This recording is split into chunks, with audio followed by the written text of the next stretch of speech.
A inutilidade da profissão religiosa sem a prática e os dois construtores. Mateus capítulo 7, versículos 21 a 29. Nem todo o que me diz, Senhor, Senhor, entrará no reino dos céus, mas aquele que faz a vontade de meu Pai que está nos céus. Muitos naquele dia hão de dizer-me, Senhor, Senhor, porventura não temos nós profetizado em teu nome, e em teu nome não expelimos demônios, e em teu nome não fizemos muitos milagres? Então lhes direi explicitamente, nunca vos conheci. Apartai-vos de mim os que praticais a iniquidade. Todo aquele, pois, que ouve essas minhas palavras e as pratica, será comparado a um homem prudente que edificou a sua casa sobre a rocha. E caiu a chuva, transbordaram os rios, sopraram os ventos e deram com ímpeto contra aquela casa, que não caiu, porque fora edificada sobre a rocha. E todo aquele que ouve essas minhas palavras e não as pratica, será comparado a um homem insensato, que edificou a sua casa sobre a areia. E caiu a chuva, transbordaram os rios, sopraram os ventos, e deram com ímpeto contra aquela casa, e ela desabou, sendo grande a sua ruína.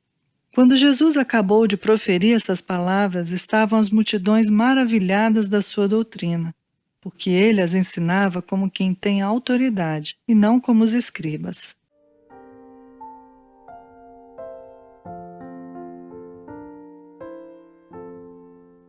O Senhor Jesus encerra o Sermão da Montanha com uma aplicação penetrante. Sua admoestação abrange desde os falsos profetas até os, entre aspas, professos cristãos, desde os falsos mestres até os ouvintes negligentes. Eis aqui uma palavra para todos, que nós possamos aplicá-la aos nossos próprios corações. A primeira lição aqui é a inutilidade de uma profissão meramente externa do cristianismo. Nem todos os que dizem Senhor, Senhor entrarão no reino dos céus. Nem todos os que professam o cristianismo ou se dizem cristãos serão salvos. Prestemos atenção a este fato. Para salvar uma alma é preciso muito mais do que a maioria das pessoas parece julgar necessário. Podemos até ter sido batizados em nome de Cristo e nos orgulhar presunçosamente em nossos privilégios eclesiásticos. Podemos ser donos de um grande conhecimento intelectual e estar bem satisfeitos com a nossa condição. Podemos até mesmo ser pregadores e mestres sobre outrem e fazer muitas obras maravilhosas em conexão com a igreja que pertencemos. Mas durante todo esse tempo, temos praticado a vontade do Pai Celeste? Temos verdadeiramente nos arrependido? Temos realmente confiado em Cristo e vivido vidas santas e humildes? Se assim não for, a despeito de todos os nossos privilégios e de nosso cristianismo professo, perderemos o céu e seremos rejeitados para todo sempre. Ouviremos aquelas terríveis palavras, abre aspas, nunca vos conheci, apartai-vos de mim os que praticais a iniquidade, fecha aspas. O dia do juízo final haverá de revelar coisas muito estranhas. As esperanças de muitos dos que foram considerados grandes cristãos quando em vida serão totalmente vãs. A corrupção de sua religião será desmascarada e lançada ao opróbrio, perante os olhos do mundo inteiro. Então ficará provado que, para ser salvo, é necessário muito mais do que apenas uma profissão de fé. Devemos praticar nosso cristianismo tanto quanto professá-lo.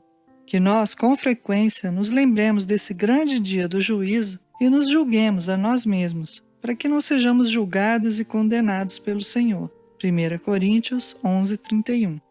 Sem importar o que mais sejamos, que nosso alvo consista em sermos reais, verdadeiros e sinceros. A segunda lição nessa passagem é um impressionante quadro das duas classes de ouvintes. Os que ouvem, mas não praticam, e os que não apenas ouvem, mas também põem em prática o que ouvem, com seus respectivos destinos traçados até o fim. Quem ouve o ensino cristão e põe em prática o que ouve, é como o homem prudente que edificou sua casa sobre a rocha. Ele não se contenta em apenas ouvir exortações ao arrependimento, exortações a confiar em Cristo e a viver uma vida santa. Ele de fato se arrepende. Ele realmente crê. Ele realmente abandona a prática do mal, aprende a fazer o bem, abomina tudo o que é pecaminoso e apega-se ao que é bom. Ele não só é um ouvinte, como também é um praticante. Tiago 1:22. Qual é o resultado disso tudo? Em tempos de provação, sua religião não o desampara. Os dilúvios de enfermidade, tristeza, pobreza, desapontamento e desolações desabam sobre ele, mas em vão. Sua alma permanece inabalável. Sua fé não cede terreno. Nunca é destituída de conforto. Sua religião talvez lhe tenha custado tribulações em tempos passados. Seus alicerces podem ter sido erigidos com muito esforço e lágrimas. Para descobrir seu interesse pessoal na pessoa de Cristo, talvez ele tenha passado muitos dias de busca incessante, muitas horas de luta em oração. Porém, seus labores não foram em vão. Agora ele colhe uma rica recompensa. A religião verdadeira é aquela que é capaz de resistir à provação. O homem que ouve o ensino cristão, mas nunca passa da mera fase do ouvir, assemelha-se ao homem insensato que edificou a sua casa sobre a areia. Contenta-se unicamente em ouvir e aprovar, porém não vai além disso.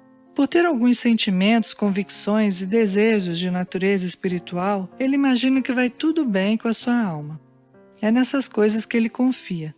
Ele nunca rompe de fato com o pecado ou põe de lado o espírito mundano. Ele, na verdade, nunca se apropria de Cristo. Nunca toma realmente a sua cruz.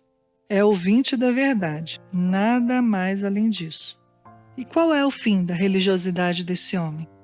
Ela é inteiramente demolida na primeira torrente de tribulações. Na hora de maior necessidade, sua religião o desampara completamente, como uma fonte que seca durante o verão. Ela o deixa em seco, como um barco naufragado sobre um banco de areia. Um escândalo para a igreja, uma zombaria na boca do incrédulo e uma miséria para si mesmo. A grande verdade é que o que custa pouco vale pouco. Uma religião que nada nos custa e que não consiste em outra coisa senão em ouvir sermões, sempre provará ser uma atividade inútil por fim. É assim que termina o Sermão do Monte. Jamais se havia pregado um sermão como esse anteriormente. Talvez jamais se tenha pregado outro igual desde então. Cuidemos para que ele tenha influência duradoura e permanente sobre a nossa alma. Ele foi dirigido tanto a nós como àqueles que primeiro o ouviram. Nós somos os que terão de prestar contas pelas lições desse sermão, lições que nos sondam o coração. O que pensamos a respeito dessas lições não é questão de pouca importância. A palavra que Jesus tem proferido, essa mesma palavra nos julgará no último dia. João 12:48.